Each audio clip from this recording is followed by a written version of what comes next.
Hello students, आज मेरी mensuration के ऊपर लास्ट या सेकंड लास्ट वीडियोस है जिसमें आपका ये पूरा चैप्टर ख़त्म हो जाएगा। जो हम चैप्टर पढ़ रहे हैं, चैप्टर का नाम है मेरा वॉल्यूम एंड सरफेस एरिया।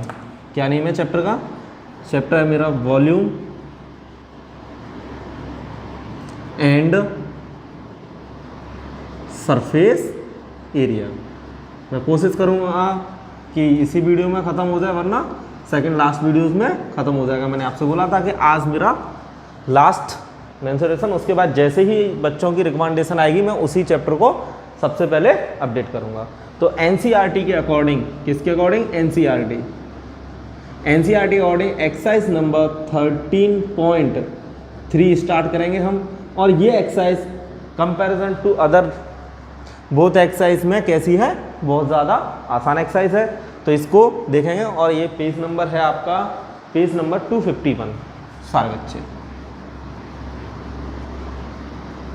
और मैंने आपसे लास्ट लेक्चर पे ये बात बोली थी कि मेरी वीडियोस देखने के बाद आपको इनको प्रैक्टिस तो करनी ही करनी है। मैं इनको इसलिए कराता हूँ कि इनका सॉल्यूशन बुक में नहीं है, लेकिन एग्जाम्पल्स आपको अपने आप करने हैं। अगर किसी भी एग्जाम्पल्स में अगर आपको दिक्कत आती है तो वो आप मुझे कमेंट बॉक्स में जाके कमेंट कर सकते हैं कि इस एग्जाम्पल में इसमें ये वाली चीज़ें दिक्कत है आपको, तो उसको हम उसी हिसाब से आगे पढ़ेंगे। ठीक है, उस पर मैं फिर पार्टिकुलर वीडियोस आपको दे सकता हूँ। अब नेक्स्ट देखेंगे यहाँ पे जो एक्सरसाइज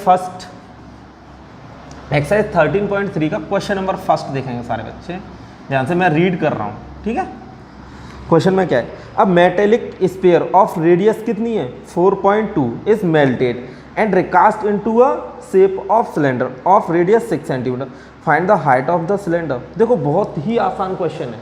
क्या कह रहा है कि आपका एक स्फीयर है, जैसे आपका क्या है, एक स्फीयर है। ठीक है,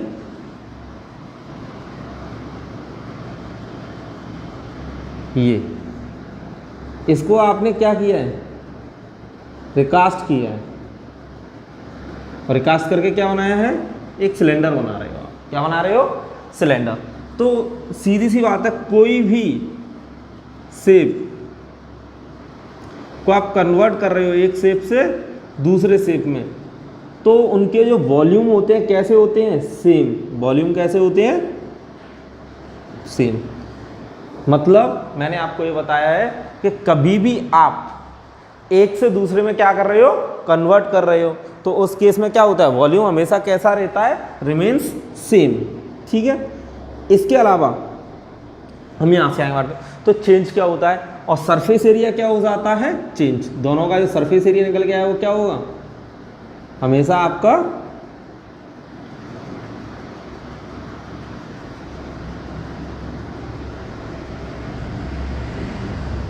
सरफेस एरिया चेंज हो जाएगा। तो चेंज होने वाली क्वांटिटी कौन सी है? सरफेस। मतलब एक शेप से दूसरी शेप जब भी कन्वर्ट की जा रही है उसका सरफेस एरिया ऑलवेज चेंज होता ही होता है। कोई एक आध पार्टिकुलर क्वेश्चन से ऐसा आ जाता है जैसे 2 + 2 = 4, 2 × 2 = 4, तो बात अलग है, वरना ये चेंज होगा ही होगा। और वॉल्यूम रिमेन्स कैसा रहता है? सेम। कि जितनी मेटल उसकी है उसको दूसरे में कन्वर्ट करोगे तो मेटल आपकी उतनी ही रहेगी कि जितनी मेटल इसमें लगी उतनी इसमें लगेगी। तो देखेंगे क्वेश्चन में क्या करना है। तो volume of sphere equals to किसका होगा? Volume of cylinder. Volume of sphere और वॉल्यूम ऑफ सिलेंडर कैसे होते हैं? सेम होंगे आपके। अब देखो भाई, इसका वॉल्यूम का फॉर्मूला क्या है? पाई 4/3 πr3। मैंने ऐसे मल्टीप्लाई का साइन बना के अलग अलग लिखते हैं। ठीक है, इसमें मैं कैपिटल आर ले रहा हूँ क्योंकि रेडियस इसके लिए मैंने कैपिटल आर ली है, तो इसकी रेडियस में स्मॉल आर ले लूँगा क्योंकि दोनों रेडियस कैसी होंगी? डिफरेंट होंगी। इन दोनों में कोई भी चीज़ कॉमन नहीं होगी। ठीक है, और यहाँ पे इसके लिए रेडियस क्या होगी फिर? तो इसका फॉर्मूला पाई × r² × h। मतलब स्फीयर वॉल्यूम इसका क्या होता है? ये इक्वल्स टू मैंने फर्स्ट वीडियो में ही लिखाया है πr3। ठीक है, और इसका क्या होता है? πr² h। 4/3 πr3 और 4 ये। यहाँ पे पाई से आपका पाई कैंसिल आउट हो जाएगा। आपको क्या कैलकुलेट करना है? h कैलकुलेट करना है। तो h इक्वल्स टू मेरा आ रहा है कैपिटल R³ अपॉन या कैपिटल आर क्यूब के साथ में एक चीज़ और है, आपका एक नंबर जुड़ा हुआ है 4/3 और नीचे क्या आ जाएगा R square. Put the value of capital R that means radius of sphere and second put the value of small R that's radius of cylinder. देखिए यहाँ से आगे तो 4 एज इट इज अपनी जगह पर रहेगा। कैपिटल आर की वैल्यू दे रहा है 4.2, कितनी दे रहा है 4.2, तो 4.2 मैंने ऐसे रख दिया। देखो इसमें एक मैं छोटा सा आपको कैलकुलेशन का मेथड बताऊंगा, ट्रिक नाम की। देखो मेरे तरफ से तो मैथ्स में कोई चीज़ होती ही नहीं है, इसको एक तरीके से हम बोल सकते हैं प्रैक्टिस और शॉर्ट मेथड्स। तो ठीक है, मैंने आपको कल भी बताया था कैलकुलेशन करने का सिर्फ एक ही मेथड है, ज़्यादा से ज़्यादा प्रैक्टिस। जितनी ज़्यादा आप प्रैक्टिस करोगे उतना ही जल्दी आप उसको सॉल्व कर सकते हो। 3 × आर स्क्वायर मैंने बताया था, इसकी रेडियस 4.2 है, इसकी रेडियस कितनी है 6। अब देखेंगे आप सारे बच्चे 3 से ये कैंसिल आउट हो रहा है 1.4 और ये कैंसिल आउट हो रहा है 7 और ये कैंसिल आउट हो रहा है 0.7। 6 से 0.7, 6 से 0.7 और 3 से 1.4। तो ये आगे बात समझ में, मैंने क्या किया है 1.4 में डिवाइड किससे दिया 4.2 में 3 से 1.4 आया, इस 4.2 में किससे दिया 6 से तो 0.7 आया और इसमें दिया तो भी कितना है 0.7। तो 4 × 1.4 × 0.7 × 0.7। अब आपके मतलब कि इन दोनों का मल्टीप्लाई करो फिर इनका।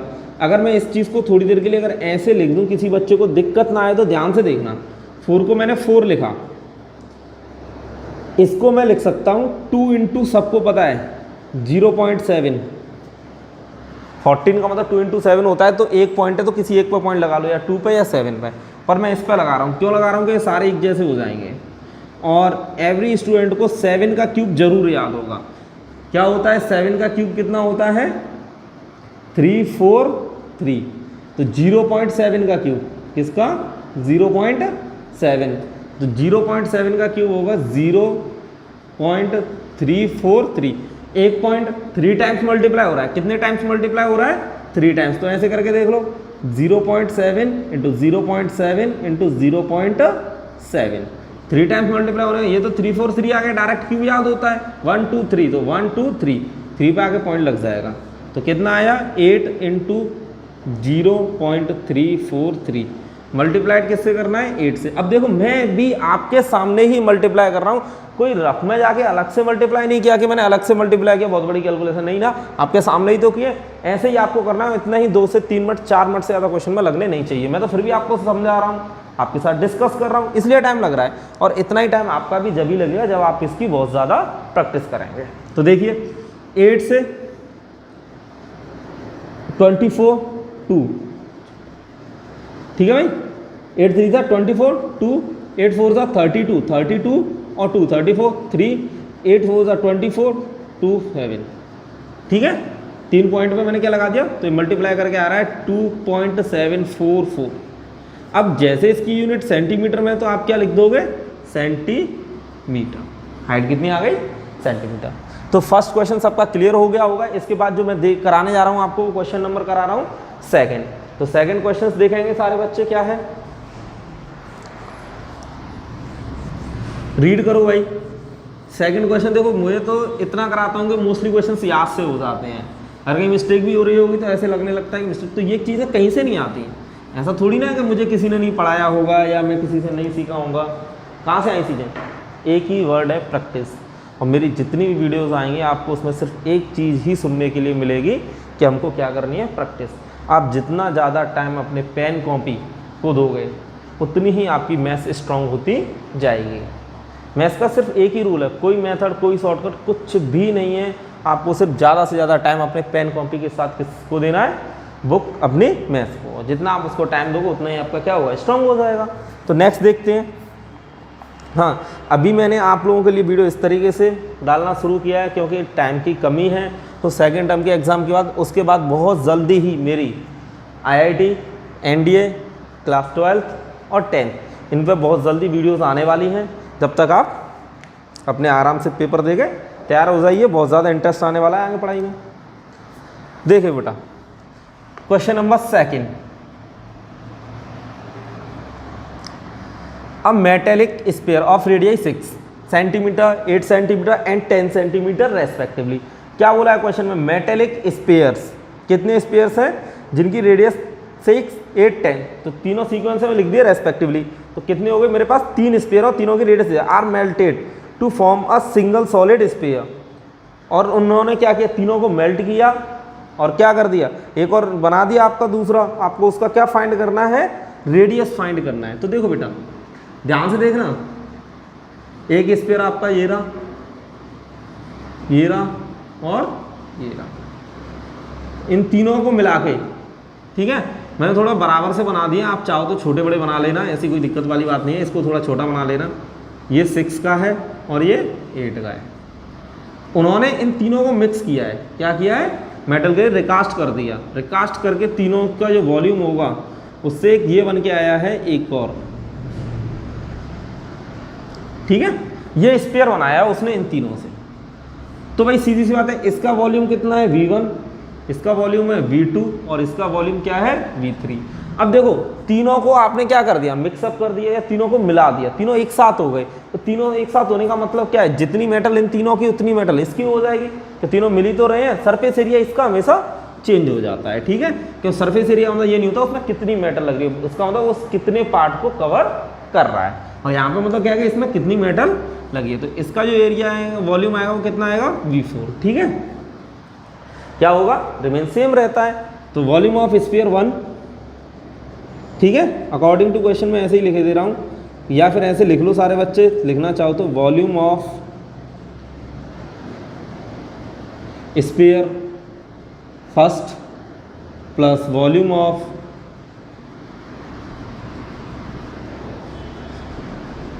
Sphere second plus volume of sphere third, और तीनों मिलके किसके हो जाएंगे? वॉल्यूम ऑफ स्फीयर फोर्थ, जो फोर्थ वाला है उसके इक्वल हो जाएंगे, ठीक है। तो ये हो गया V1 plus V2 plus V3 plus और इक्वल्स टू कितना आ जाएगा? V4। अब मैं इनकी वैल्यूज रख रहा हूँ, देखो कितनी दे रहा है? 6, 8, 10।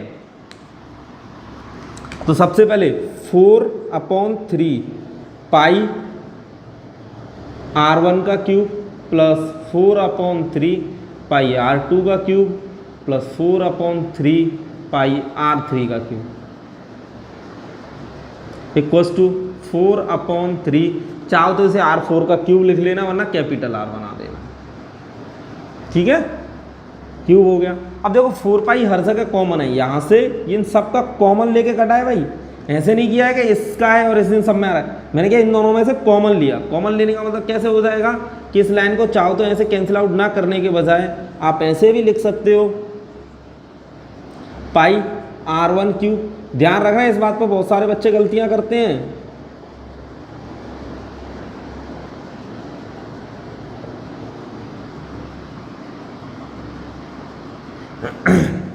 कि इसको कॉमन लेते हैं। क्या करते हैं? कॉमन। 4/3 पाई मैं कॉमन लेके इसलिए रख रहा हूँ, मैं R1 की वैल्यू रख दूंगा, ठीक है। तो यहाँ पे 6 का क्यूब, और 6 के क्यूब को क्या कोई बच्चा ऐसे नहीं लिख सकता? 6 × 6 × 6 प्लस यहाँ पे R का 8 का क्यूब, तो 8 × 8 × 8 प्लस यहाँ पे किसका? देखो ये तो कॉमन आ गया R3। R3 कितनी है? 10। यहाँ पे R कितनी है? 6। यहाँ पे R कितनी है? 8। और यहाँ पे R कितनी है? 10। और यहाँ पे R आपको फाइंड करनी है। तो ये कितना आ गया? 10। अब इसके लिए रखो, तो ये R क्यूब, तो 10 का क्यूब, और यहाँ पे 4/3 पाई R4 का क्यूब। अब यहाँ ये 4/पाई और ये 4/पाई कैंसिल आउट हो गया। अब देखो यहाँ पे 2 × 2 है, इसका मतलब 2 × 3, इसका भी 2 × 3 और इसका भी 2 × 3। तो इन सब में से 2 कितने बार है? 3 टाइम्स 2 यहाँ पे, 3 टाइम्स यहाँ पे, 3 टाइम्स यहाँ पे। तो इसका मतलब 2 × 2 × 2 कॉमन आ गया। तो जब 2 इसमें से कॉमन आया, इसमें से आया, इसमें से आया, तो क्या रह जाएगा? ये नंबर रह गया मेरा सबसे पहले 3, ठीक है। और ये मैं प्लस लगाया, ये वाला रह गया 4, और ये वाला कितना रह जाएगा? 4 के बाद वाला 5। इसलिए आपके कैलकुलेशन में बहुत ज़्यादा हेल्प होगी इससे, ठीक है। देखो मैं कैलकुलेशन आपके सामने कर रहा हूँ, कुछ है थोड़ी ना इन चीज़ों में। आप क्या करोगे पता है, आप इसका मल्टीप्लाई करोगे, फिर इसका करोगे, फिर इसका करोगे, फिर ऐड कर दोगे, बड़ा नंबर आ जाएगा, फिर आप उसके फैक्टर करोगे, आपको खुद नहीं पता कि वो नंबर कितना बड़ा आएगा। हो सकता है किसी को इसका क्यूब याद ना हो, और इन सब के क्यूब सबको याद होंगे। देखो 6, इसके भी ऐसे ही आ जाएगा। अब 3 2 कहाँ से आएगा, इसका एक ये और एक ये, तीनों में से फिर 12 आएगा, तो 3, फिर यहाँ पे 4 और यहाँ पे 5, अगेन इस 6 का, तो ये कितना आएगा 3 × 4 और × 4, यहाँ पे 5 सॉरी, और ये इक्वल्स टू कितना होगा R3 का क्यूब। अब देखना 2 के क्यूब को मैं ऐसे ही लिख रहा हूँ। अब ये पूरा कितना हो गया 27 प्लस 64 प्लस 125, क्योंकि ये मल्टीप्लाई आप सबको याद है, 5 का क्यूब 125 होता है। हर बच्चे को 10th में याद होगा, नहीं हुआ तो इस वीडियो के बाद अब याद हो गया, क्योंकि तो छोटे वाले की में ज़्यादातर मल्टीप्लाई करते ही रहते, 4 का 64 और 3 का तो यहाँ R3। ऐसे ही एग्जाम में बिल्कुल आप सेम टू सेम करके आएंगे। मैं आपको ये भरोसा दिलाता हूँ कि आपके बोर्ड में एग्जामिनर पूरे मार्क्स देगा, एक सिंगल मार्क्स नहीं काटेगा। पर करना इसी तरीके से आना, पता चला कि रफ बाहर भर के फेंक दिए और कॉपी में आपने कुछ भी नहीं लिखा, डायरेक्ट आंसर लिख दिया। अब देखो ये तो 2 × 2 × 2 और ये ऐड करके आ गया मेरा 216, और इसका मतलब R की पावर 3, तो सब में से क्यूब लेना है, तो R की पावर 3 इक्वल्स टू, ये तो इसका क्यूबिक रूट कितना होता है 2, क्योंकि 8 हो जाएगा, और 616 सबको याद है, इसका होता है 6, तो ये आ गया 12 सेंटीमीटर। ठीक है, कितना आ गया ये। और एक बार मैं 1 सेकंड, हाँ भाई बिल्कुल सही आया है, इसका आंसर कितना होगा 12 सेंटीमीटर। नेक्स्ट थर्ड वाला देखेंगे सारे बच्चे। थर्ड क्वेश्चन मैं रीड कर रहा हूँ। A 20 meter deep well with the diameter 7 is dug from the earth from digging is evenly separate out from the platform। ये देखो बहुत ही आसान क्वेश्चन है। क्या करना है क्वेश्चन में, कुछ नहीं, एक आपका वेल है, ठीक है, सीधी सी बात है, आपने उसमें से एक गड्ढा खोदा, मिट्टी निकाली, उस मिट्टी को दूसरी जगह पर रख दिया, तो सीधी सी बात है जो उसमें से निकला वो इसका क्या था वॉल्यूम, और जिस जगह पे आके रख दिया वो भी वॉल्यूम किसका है, वेल का। भाई ये रहा, किसी ने ये कहा कि भाई हम ऐसे वेल बना रहे हैं, बना लो। आपने इसमें से कुछ तो मिट्टी निकाली होगी ऐसे करके, यहाँ से, ये आपने डग आउट किया यहाँ से, और यहाँ पे ऐसे रख दिया, उसका एक प्लेटफॉर्म बना दिया। तो जैसे ही आपने इसका प्लेटफॉर्म बनाया, तो ये तो मुझे भी पता है कि जितना ये प्लेटफॉर्म जैसा होगा, अब वॉल्यूम इसका V1 और वॉल्यूम इसका V2 दोनों कैसे आएंगे इक्वल। और रीज़न क्या है इस बात का, क्योंकि ये जितना भी प्लेटफॉर्म फॉर्म्ड हुआ है वो कहाँ से हुआ है, जितना इसमें से मिट्टी को निकाल के आपने यहाँ पर रखा है, या अर्थ को, जितना भी अर्थ मिट्टी को, एक ही बात होती है, ठीक है, अर्थ डग आउट यहाँ से किया उतना, तो ये दोनों कैसे होंगे, एक ही बात है भाई। इसमें से इसको बना दिया है, वॉल्यूम इसका कैसा होगा।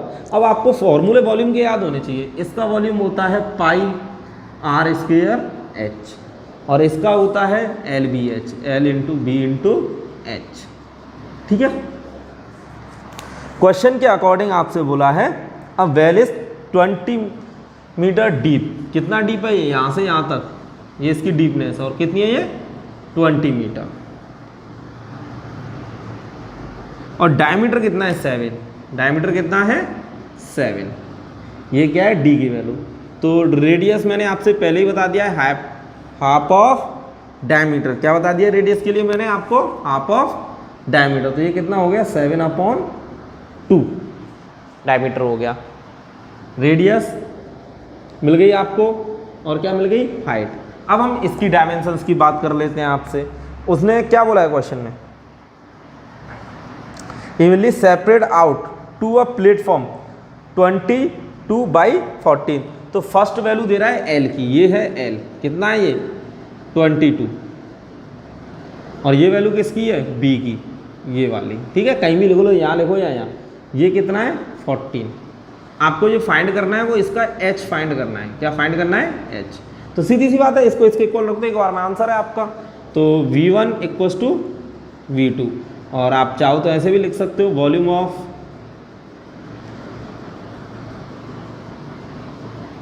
वॉल्यूम ऑफ सिलेंडर, अब ब्रैकेट में वेल जरूर लिख देना फिर, ठीक है, समझ में आ जाएगा सिलेंडर क्या है, equals to volume of cuboid, और इसके बीच में लिख देना प्लेटफॉर्म। क्या लिखना है आपको? प्लेटफॉर्म ही बोल रहा है ना? हाँ बेटा, प्लेटफॉर्म ही बोल रहा है, तो प्लेटफॉर्म। अब सुनिए आप सारे बच्चे, वॉल्यूम ऑफ सिलेंडर वेल का हो गया, कितना है इसका? जितना यहाँ से है, तो ये इसके लिए काम करेगा, ब्रेथ इसके लिए काम करेगा, और ये तो इसका होता है पाई आर स्क्वेयर एच, और ये होता है L into B into capital H. मैंने इसको कैपिटल एच से आपका रिप्रेजेंट कर दिया है, क्योंकि ये दोनों एच कैसी हैं? डिफरेंट। पाई की वैल्यू 22/7। अब देखो आर स्क्वेयर 7/2। अब कोई कहे सर आपने 7/2 क्यों लिखा था, 3.5 क्यों नहीं लिखा? तो मैं हमेशा आपको पहले बता चुका हूँ कि जो 7/2 जब आप रेडियस करते हो तो the radius is the part of numerator and the value of pi is 22/7 where the 7 is a part of denominator. और तो इस बात का मतलब ये है कि मैंने जब 7 को लिखा है 7/2, तो जो 7/2 को मैं इसलिए लिखता हूँ कि ये 7/2 रेडियस में आता है, रेडियस हमेशा न्यूमरेटर का पार्ट होता है, और जो मैं लिख रहा हूँ आपका पाई की वैल्यू को वो 22/7, तो वहाँ पर 7 होता है वो किसका पार्ट होता है? डिनोमिनेटर का पार्ट होता है। तो इसलिए ये एक दूसरे को हमेशा कैलकुलेट करते हैं। अब इसकी जो डीप दे रहा है वो कितना दे रहा है? 20 दे रहा है, और फाइंड किसका करना है? इसका। तो इसका ये दे रहा है 22, और ये कितना दे रहा है आपका? 14, ठीक है, और एच आपको कैलकुलेट करना है। तो देखना भाई 7 7। अब मैं आपको ये बताने जा रहा हूँ कि 22 से 22 आपका कैंसिल आउट होगा। इतनी बात क्लियर है सबकी? इस 7 से ये 2 टाइम्स कटा, और इससे ये कटा 5, तो h इक्वल्स टू मेरा आ रहा है 5। न्यूमरेटर का बचा, यहाँ का न्यूमरेटर किसके साथ है? ये करके 2h, तो ये इसमें क्या करेगा? डिवाइड। h equals to 5/2। ये सारी चीज़ें मीटर में है, तो ये 2.5 मीटर आ रहा है। चेक कर लें सारे बच्चे एक बार आंसर, मैं भी चेक कर ले रहा हूँ इसका।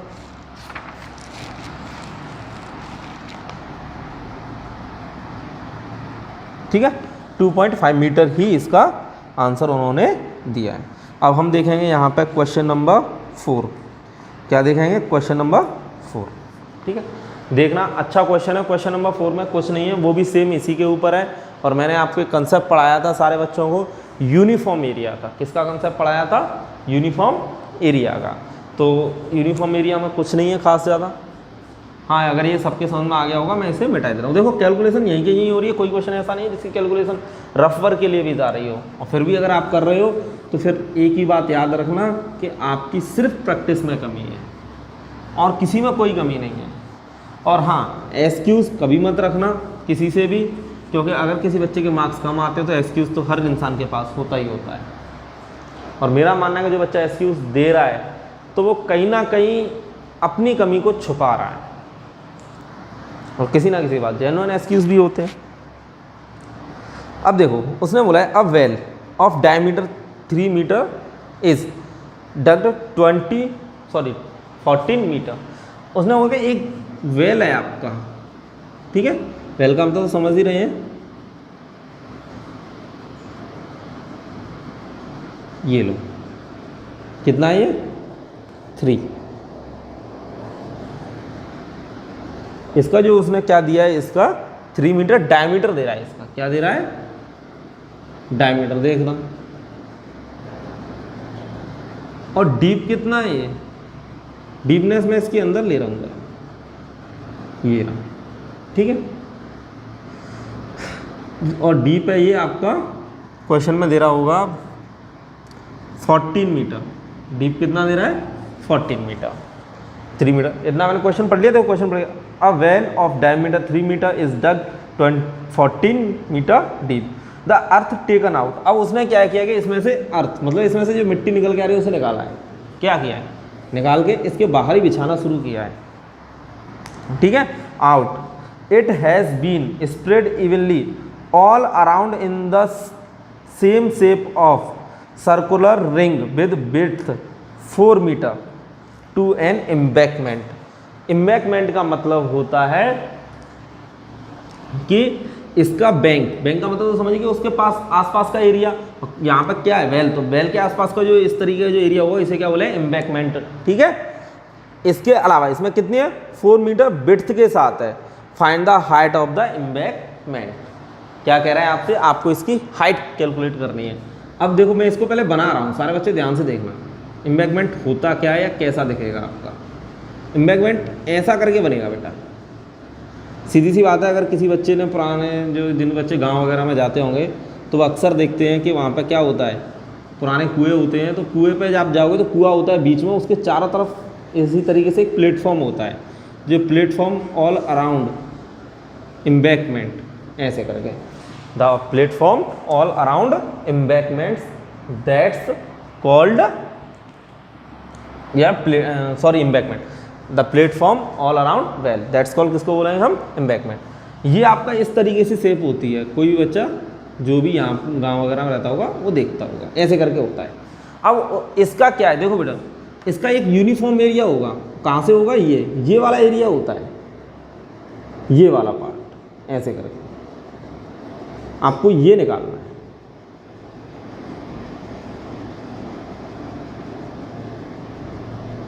ये वाला पार्ट आपको क्या करना है, निकालना है। अब सुनो, आसानी से आप इस पार्ट को निकाल सकते हो।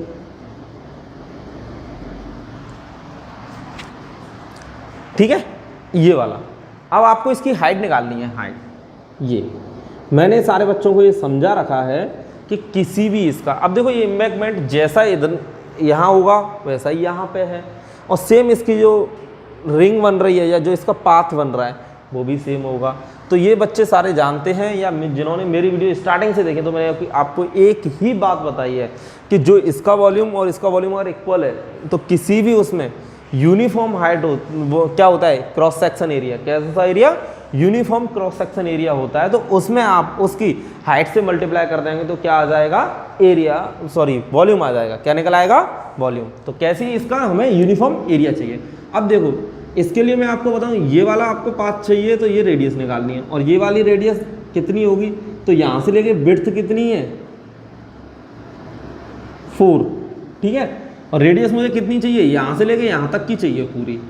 तो पहले ये रेडियस कितनी होगी, तो रेडियस एक ही फॉर्मूला लग रहा है हर बार, radius is half of diameter. Diameter कितना है वेल का, 3।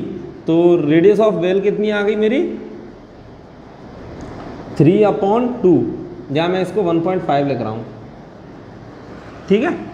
अब सुनो दूसरा क्या है, विड्थ कितनी है, 4। कितनी है विड्थ इसकी, 4। तो रेडियस ये तो वेल की थी, अब रेडियस ऑफ किसकी आएगी, एम्बैकमेंट किसकी आएगी,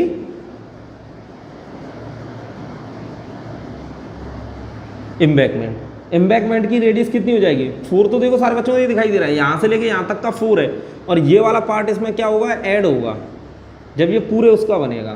तो क्या होगा, रेडियस ऑफ एम्बैकमेंट पूरे की कितनी हो गई, 1.5 + 4 मतलब 5.5।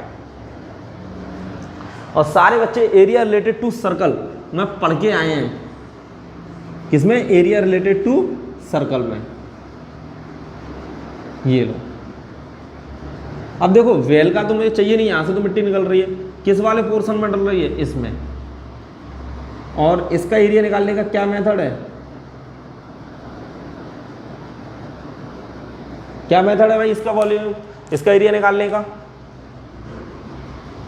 सबको पता है। पहले बाहर वाले सर्कल का निकालेंगे, फिर उसमें अंदर वाला क्या कर देंगे, माइनस, मतलब πr² माइनस के πr², ये इसका है वॉल्यूम निकालने का मतलब। अब इससे इसका क्या निकलेगा, एरिया। तो ये एरिया किसका निकलाएगा, इस रिंग का, और हाइट से मल्टीप्लाई कर देंगे तो क्या हो जाएगा, वॉल्यूम। क्या हो जाएगा, वॉल्यूम, ठीक है। ये इसकी क्या होगी, हाइट होगी। तो देखो यहाँ पे देखें सारे बच्चे, और थोड़ा सा ध्यान लगा के देखना, ठीक है। ये इसका हो गया volume of cylinder, volume of cylinder C Y, और ब्रैकेट में लिख लेना वेल। किसके इक्वल होगा, वॉल्यूम ऑफ एम्बैंकमेंट। किसके इक्वल होगा, वॉल्यूम ऑफ,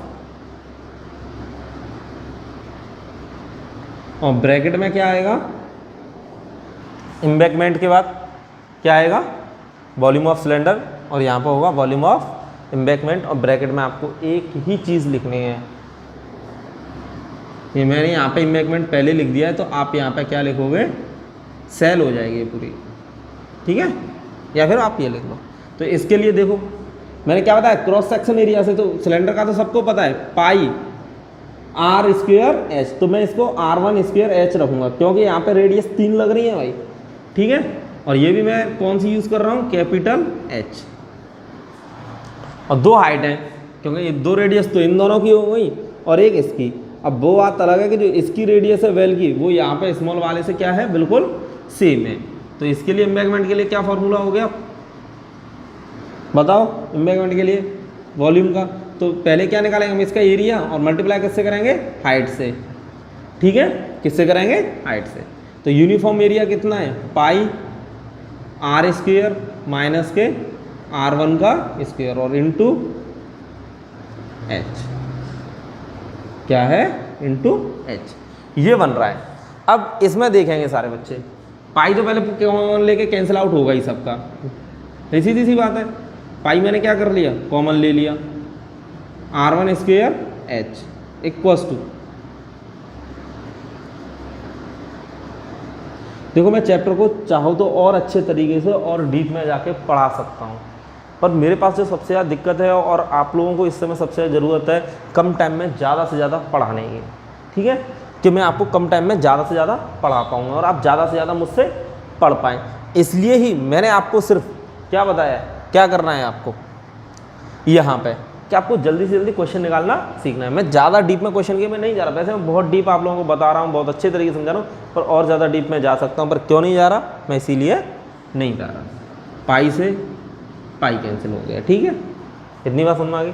यहाँ पे अगर किसी को फॉर्मूला पता हो, मैं उसका यूज़ करूँगा, A square minus B square equals to, मेरे दिमाग में पहले ही कुछ आ गया है, ए माइनस बी और ए प्लस बी, और वो भी किस लिए, क्योंकि ये 1.5 आ रही है एक, और ये 1.5 और इसका सम 7 हो जाता है।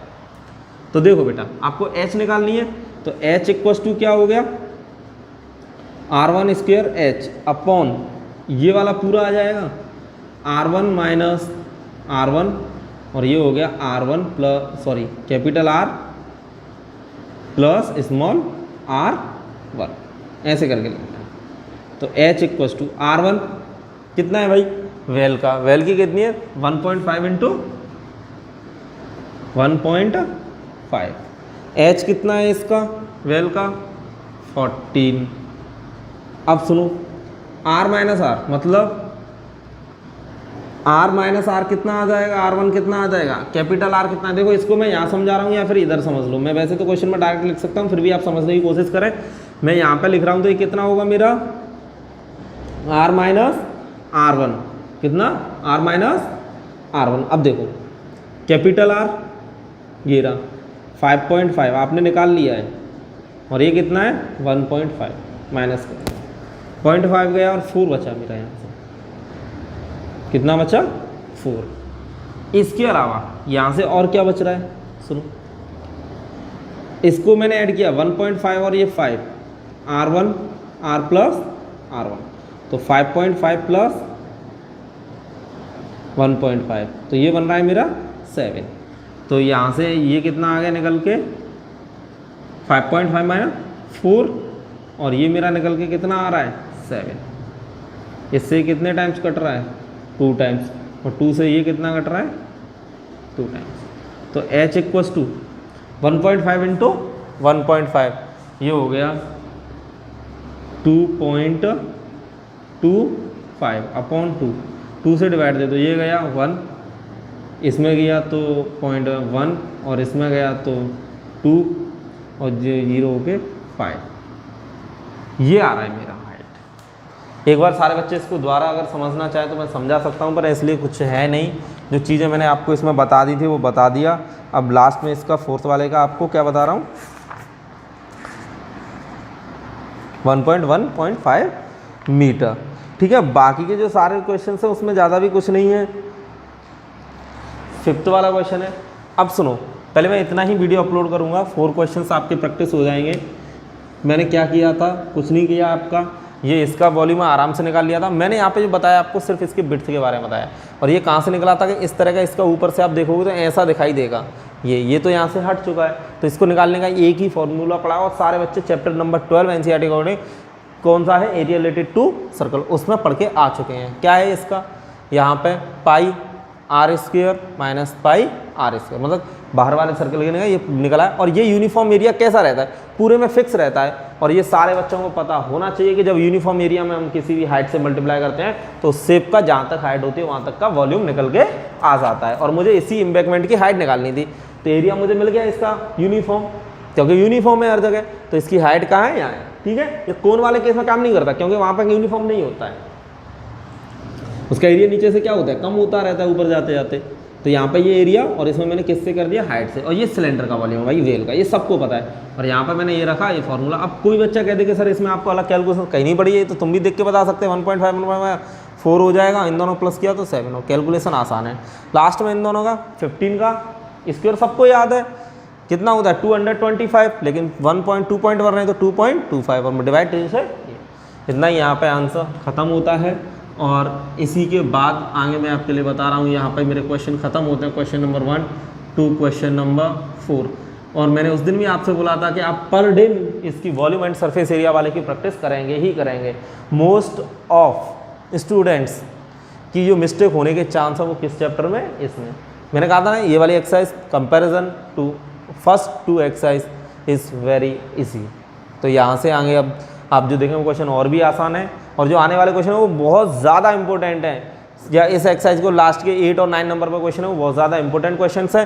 फिर भी आप लोग इनको भी करेंगे, ऐसा नहीं कि इंपॉर्टेंट है ये भी नहीं, पर वो तो बहुत ज़्यादा इंपॉर्टेंट है। तो आप बस आज के लिए इतना, इससे आगे हम नेक्स्ट वीडियो में देखें, और नेक्स्ट वीडियो में देखें question number 5 to question number 9।